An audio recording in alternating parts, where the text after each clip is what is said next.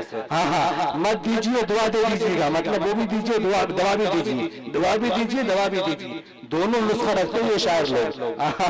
کیا بتاؤ. چلیے اللہ قبول و منظور فرمائے، اللہ نظر بس سے بچائے ان شاعروں کو. اور میں مزید دعا کرتا ہوں کہ اللہ تعالیٰ کی آوازوں میں وہ لطافت، وہ شیرینی، وہ چاشنی، وہ حلاوت عطا فرمائے کہ مزید آپ لوگوں کو اللہ سننے کا موقع دے. آئندہ سے موقع آئے گا پھر انشاءاللہ آئیں گے. آخر میں یہ بات کہتا ہوں کہ پہلے وہ لوگ تھے نہ جانے کیا لوگ تھے، پہلے وہ لوگ تھے نہ جانے کیا لوگ تھے، زندگی بیچتی بندگی کے لیے. اب وہ لوگ ہیں نہ جانے کیا لوگ تھے، بندگی بیچتی زندگی کے لیے. ربنا تقبل منا انك السميع العليم، ربنا وتب علينا انك انت التواب الرحيم. والسلام عليكم ورحمة الله وبركاته.